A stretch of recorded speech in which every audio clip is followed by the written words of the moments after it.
Everything began with an error technological mishap, an unintended transmission that required precisely 3 seconds to transform my entire existence. There I was, positioned in a filthy underground transit station, anticipating a train that had already delayed me by 10 minutes when my device vibrated. My initial instinct was to disregard it, likely another overdue bill notification or a memo about my housing payment being due. However, something regarding the sender's identity displayed on my screen caused me to stop. Aunt Patty, she rarely contacted me via text. In fact, she could barely operate her device beyond playing simple games and posting complaints about bygone eras on social media. Yet there it appeared, a fuzzy, poor resolution video attachment resting in my messages like an explosive device, waiting to detonate. When I opened it, the audio struck me initially, the sound of drinking glasses touching, utensils against plates, and boisterous laughter, the kind that emerges when individuals feel overly secure and confident in their position. The recording device appeared to be positioned against an object, creating an awkward perspective that was angled just right to capture recognizable faces beneath the soft glow of overhead lighting. My stomach churned before I understood the reason. Then my uncle's voice became audible. How much longer will he maintain this ridiculous delusion? New York? A business venture? Please, the boy can barely stay financially stable. It's humiliating. More laughter followed, harsh and cruel. I wager he's residing in some rodent-infested tiny space, calling it the hustle. Jake, my cousin, added his commentary, the same Jake whose automobile payments I had been secretly covering for 6 months. He was one of those entrepreneurial types who pretended to be on the verge of success while actually being one missed payment away from returning to his parents' home. Additional laughter erupted, and then the voice that made my extremities go. Cold, my mother. Ryan puts forth such effort, bless him, she said. For a brief moment, I hoped perhaps she would support me. Maybe she would remind them who had been transferring funds monthly. Maybe she would express what I had always longed to hear, that she felt proud of me, that she recognized my sacrifices, but then she exhaled deeply. However, let's be realistic. He was never the intelligent one. He lacks the qualities necessary for genuine success. Some individuals simply don't possess them. The air escaped my lungs as if I had been struck physically. The subsequent laughter was more intense, more confident. Someone struck the table. A celebration was made of my perceived failure. I cannot recall how long I remained there, my device feeling like fire in my grip, the subway train arriving with a screech before me. I cannot remember my journey home, only that upon arrival, my body felt empty while my mind buzzed with something sharp and unfamiliar. They had no knowledge. They were unaware of how many evenings I had gone without food, so they wouldn't have to. They didn't know about the countless business opportunities I had pursued, the degrading rejections I had endured, all to maintain their financial obligations. They were oblivious to the fact that I had been destroying myself quietly. But now, they were about to discover exactly how far someone they considered a failure could descend. Sleep eluded me that evening. I remained in my cramped, windowless living space, the same one they mocked, the same one I had struggled desperately to maintain, and repeatedly watched the recording until their mockery seemed to reverberate within my mind. My uncle's contempt, my cousin's intoxicated cackling, my mother's disappointed sigh. It wasn't merely their words. It was their comfort level, their ease, as if they had been ridiculing me for years, as if this wasn't novel, as if this was simply standard behavior. Examined my banking application the following day. The next payment cycle was approaching in 3 days. My mother's housing cost, my uncle's overdue utility bill, my cousin's credit card minimum payment, because Jake had never grasped the concept of financial responsibility. For years I had. transferred the funds without hesitation, without being requested, without receiving gratitude. Then it occurred to me they were unaware that I was their financial lifeline. They never questioned the money's source, only that it appeared magically each month. I sat there, the urban sounds humming beyond my thin walls, experiencing something I hadn't felt in ages, not sorrow, not fatigue, but clarity. I reached for my computer, accessed my banking interface, and allowed my fingers to hover over the transfer option. For the first time in years, I paused dot, then I clicked declined. I observed the screen update in real time. No funds were moved. No obligations were settled. I allowed the deadline to pass, and then I waited. My mother placed the first call. I ignored it. Then my uncle called, followed by Jake, then my aunt. Voicemail messages accumulated like falling dominoes, but I left them unopened and unaddressed. By week's end, their polite worry had transformed into something more hostile. The messages were no longer just confused, they were furious. Mom, Ryan, I'm unsure what's happening, but my rent was due yesterday. Please call me. Mom, Ryan, the payment didn't process. This isn't amusing. Mom, Ryan, answer your phone. I'm being serious. I scrolled past my uncle's increasingly aggressive contact me messages and Jake's completely panicked. Dude, WTF, my card was rejected. Then finally, one message that made me freeze from Aunt Patty. Ryan, I need to speak with you. I believe I made a mistake. I stared at the text, my pulse accelerating. She knew. Somehow, she understood.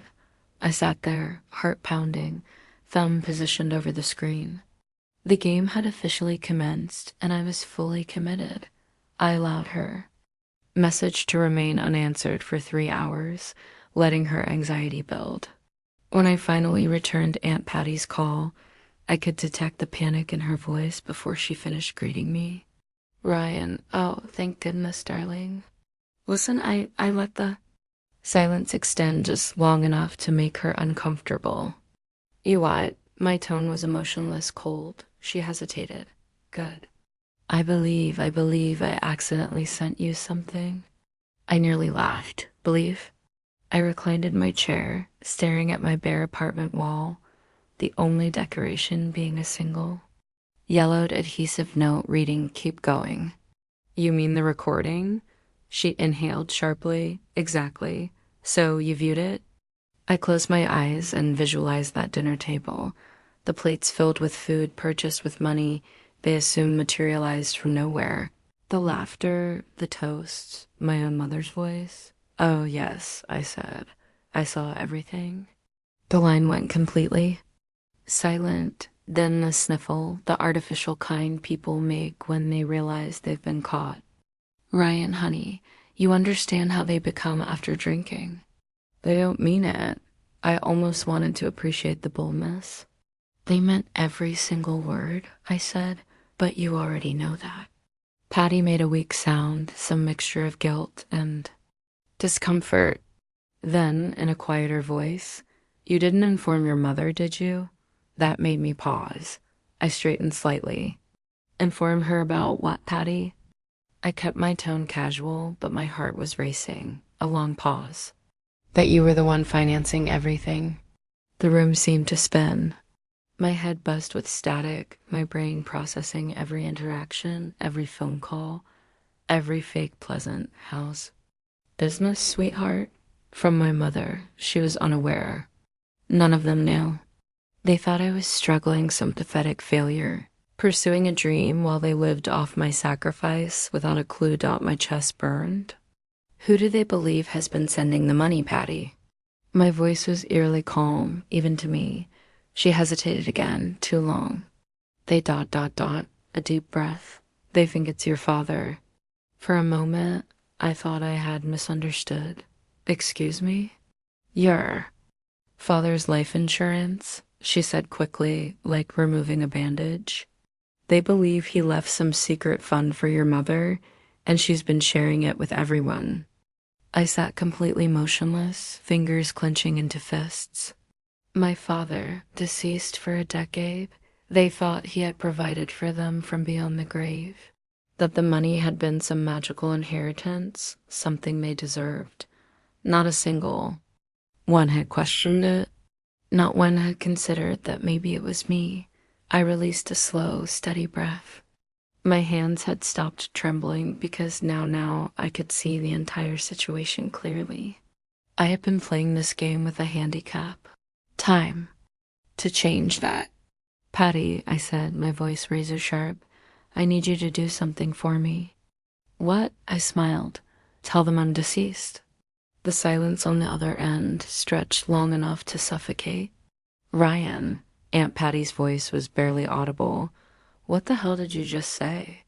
I leaned forward, elbows on my knees, staring at the worn wooden floor of my apartment, the same floor I had slept on for months before I could afford a mattress. You heard me correctly, she gasped as if I had struck her. Ryan, that's insane. Is it? My voice was dangerously calm. They already believed the money was coming from Dad, right? So let's see what happens when it stops permanently. Aunt Patty stammered, her breathing becoming irregular. I could hear her mind racing, panic rising in her throat. Ryan, listen to me, she pleaded. I don't know what you're attempting to accomplish, but this is cruel. My mother, I interrupted, sharply sat at that table and called me pathetic while spending my money. She had no response. Good. I stood up, pacing slowly, rolling my shoulders like I was preparing for a fight. You tell them you received a call from an unknown number. My voice was smooth now, controlled. You tell them it was someone from a hospital, no, a morgue. They found my body. An accident, or perhaps a stroke from all that stress they love mocking. Aunt Patty made a strangled sound. Ryan, Jesus Christ. Make it believable. I could practically hear her clutching her chest. And then what? She said, her voice shaking. Then what, Ryan? You sit back and watch? What's the end goal here? I smiled to myself. Then, I said, we see who really cared. The aftermath was immediate. Within 24 hours, my phone was overwhelmed texts, missed calls, messages accumulating like debris from a disaster. Mom, 1:37 p.m. Please tell me this isn't true. Please, I need to hear your voice. Mom, 1:52 p.m. Ryan, if you're alive, you need to call me immediately. Uncle Mike, 2:15 p.m. What the hell is happening? Patty is saying something about you. Dying. If this is a prank, it's not funny. Jake, 2:45 p.m. Do WTF answer me? Then exactly 3 days after the payment stopped, the real panic began. My mother's rent check bounced. The electricity at Uncle Mike's place was disconnected. Jake's credit card was declined. Their reactions weren't grief. They weren't mourning me. They were terrified, not because they had lost a son, nephew, or cousin, but because they had lost their financial support. A week later, I sent Aunt Patty another message. So who cried the hardest? She responded almost immediately. Ryan, I don't think you understand what you've done. Oh, I understand perfectly. Answer the question, another pause. Your mother, but not for the reason you want? I frowned, staring at the message, something dark coiling in my chest. What does that mean? A minute passed, then another. Finally, she thinks you have life insurance. I went very, very still.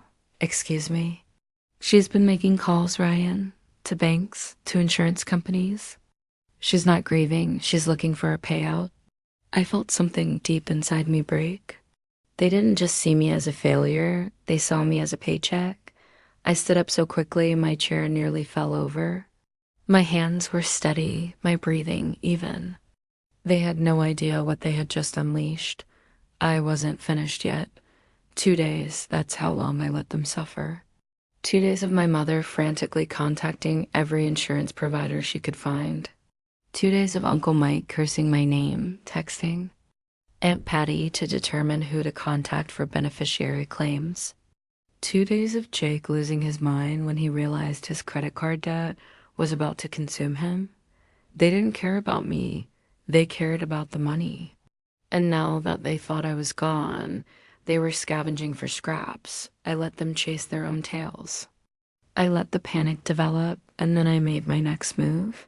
On the third morning, I entered a small law office in Brooklyn, nothing fancy, just a quiet, out-of-the-way place with a sign reading Hargrave and Finch. The receptionist barely glanced up. Appointment? I slid a paper across the counter. She looked down, then did a double take. A single sentence was written on the page. I need to legally disappear. Her head snapped up, eyes narrowing. You're serious? I smiled. 3 hours later, I had everything I needed: a new identity, a new banking structure, a paper trail that led nowhere. All legal, all secure. When I exited that office, Ryan Bennett was dead.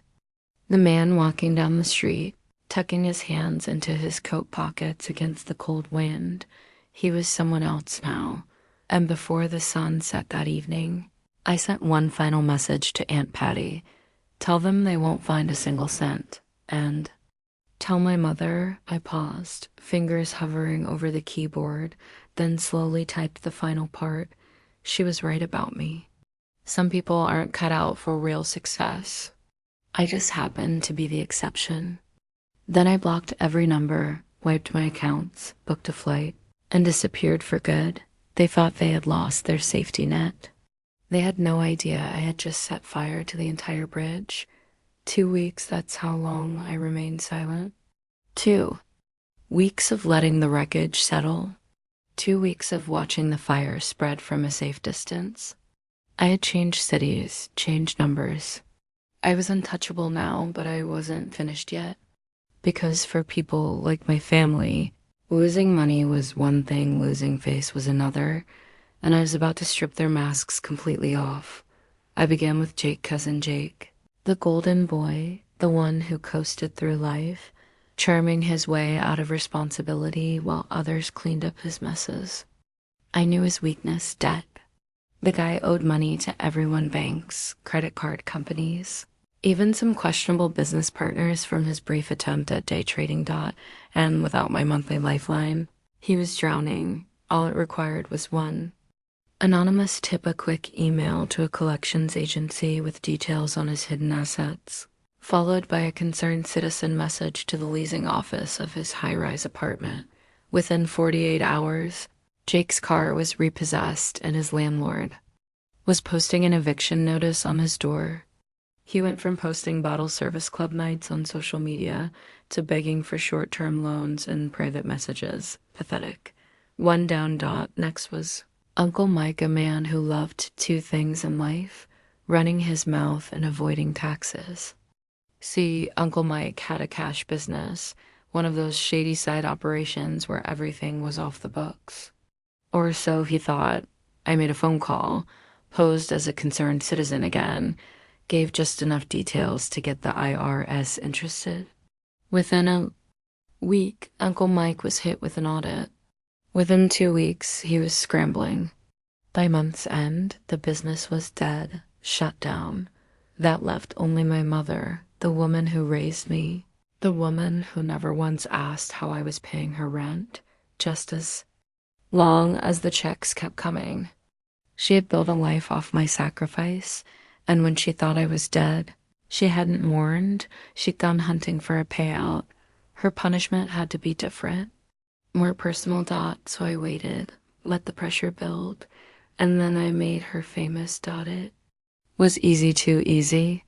All I had to do was send the video, the one Aunt Patty had sent me. Their little dinner party, their laughter, their mockery of the son who had been feeding them for years. I sent it to everyone: her friends, her church group, her neighbors, even her boss. And just to make sure it hit harder, I added a message. This is what she said about the son who kept her from being homeless. Hope she's proud. And then I sat back and watched the collapse. It took less than 24 hours for the fallout to begin. My mother's respectable reputation gone. People she had known for years suddenly weren't answering her calls. The whispers started. The shame spread like wildfire. But the best part? Her job. See, she worked for a small family values company, and when that video got around, they fired her. Not because of what she said, but because she had been accepting money under the table for years without reporting it. It was glorious. 3 down. And I wasn't finished yet. I let the dust settle. For the first time in years, I wasn't scrambling. I wasn't chasing invoices, checking my bank account every morning like a gambler praying for a win. I had everything I needed: a new life, a clean break, but I wasn't done yet. Because, well, they were burning. I was just getting started. The final phase of my plan wasn't about revenge. It was about exposing the truth.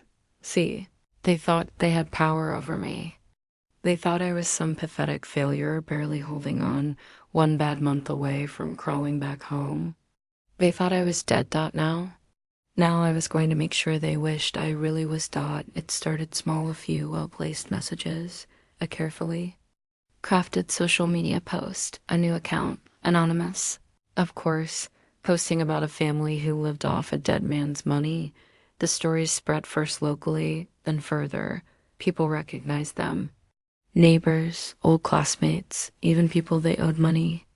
To end the final blow, I made sure the right reporter got interested. See, the media loves a good scandal, and nothing sells like a family tragedy with a twist. A mother mourning her son until she realizes there's no inheritance to collect. A golden boy cousin drowning in debt, suddenly exposed as a fraud.